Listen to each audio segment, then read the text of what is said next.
A journalist at USA Today kept the receipt. Hudson News, John F. Kennedy Airport. 1 bottle of Smart Water and 1 small bag of pretzels.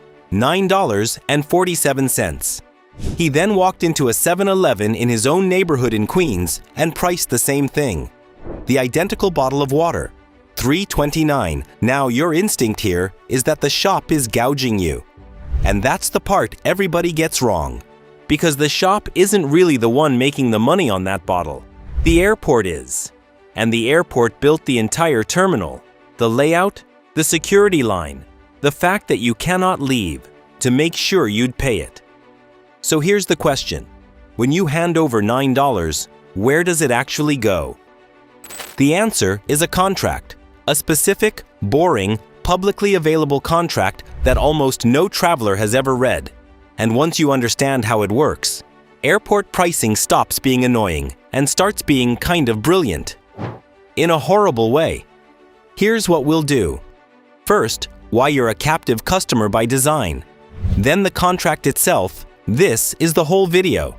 Then, how a business wins a spot and why the price is set before anything is sold. Then who actually owns those shops, which is fewer companies than you'd think.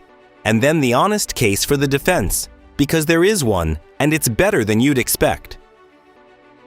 You are captive on purpose. Start with the obvious thing that isn't obvious. Before 2001, anyone could walk into an airport terminal. You could meet someone at the gate, which meant airport shops competed loosely with the world outside, because a non-traveler could just leave and buy a sandwich somewhere else. After 2001, screening changed that. Once you're past security, the shops on the other side have one pool of customers. Ticketed passengers who cannot leave and cannot come back easily. You can't price compare. You can't walk out. And you're on a clock. That is, in economic terms, close to a perfect retail environment. Not because the products are good, because the exit is closed. The contract. Right. Here's the mechanism, and it's the thing to take away from this video. When a restaurant rents a space in a shopping center, it usually pays a fixed rent. $15,000 a month, say. Sell more, keep more. Airports mostly don't work that way. An airport concession agreement typically says the operator pays the greater of 2 numbers. Number 1 is a minimum annual guarantee, a floor. Number 2 is a percentage of gross sales, commonly somewhere around 10% to 18% in food and retail. Read that again, because there's something buried in it. Not a percentage of profit, a percentage of gross sales. Every dollar that crosses the counter, the airport takes a cut off the top before the operator has paid for the water, the staff, or the electricity. And in a lot of cases, that percentage sits on top of a per square foot rent that would be unthinkable on a normal high street. Portland's airport sets a floor of around $80 per square foot per year, or 10 to 18% of sales, whichever is greater. The average asking rent for prime office space in Portland is closer to $30, so before the doors open, the cost base is already 2 or 3 times a normal retail location's. And that single design choice, a cut of gross sales, explains everything. If the airport charged flat rent, it wouldn't care what things cost. It gets the same check either way. But because it takes a slice of every sale, the airport's revenue goes up when prices go up. The landlord is paid more when you are charged more. Nobody has to be greedy for this to work. Nobody sits in a room deciding to punish you. The incentive is simply built into the paperwork, and everything downstream flows from it. The auction. Now, how does a business get one of these spaces? And this is where the price gets set, long before you're standing there thirsty. The airport issues a request for proposals. Bidders compete. And crucially, what they compete on isn't just concept or quality, it's how much they'll guarantee to pay. Raleigh-Durham's Airport Authority states it plainly in its own public FAQ. The guaranteed rent for the first year is whatever amount the winning proposal put forward. So picture the maths. The airport wants, say, 10% of sales up to $1 million and 12% above that. A vendor projecting $1 million in sales is committing to $100,000. Project $1.5 million and you owe $160,000. Here's the trap. You owe that whether or not the customers show up. The minimum annual guarantee is a floor, not an estimate. And at Dallas-Fort Worth, the standard lease escalates that guarantee by 3% every single year and states outright that it can never be reduced. So an operator wins the bid by promising aggressive sales, then has to hit those sales. With rent that only ever rises, there is exactly one lever available: the menu. By the time you walk up to that counter, the price of the water was decided years ago in a bid document by someone trying to win a contract. And when traffic collapses, the true cost shows. During the pandemic, U.S. airports needed $800 million in federal relief just for concession rent. Atlanta's operators alone got nearly $46 million because the guarantees kept running while the terminals were empty. Fewer shops than it looks. Now walk your terminal and count the brands. Dozens, right? Different logos, different food, apparent choice. Most of them are operated by a very small number of companies. HMS Host, SSP America, OTG Management, Paradis Lagardère, Areas, Delaware North, Hudson. These are the operators. They win the concession contracts, then run branded outlets under license. So the Starbucks and the burger place and the newsstand can all be the same company wearing 3 different hats. And it's consolidating. HMS Host's parent, Autogrill, merged with Dufry in 2023 to form Avolta, the same group behind Hudson. 2 of the biggest names in American airport retail now sit under one roof. So when you decide to walk to a different shop because the first one seemed expensive, you may not be changing companies at all, just aisles. And this isn't an outsider's complaint.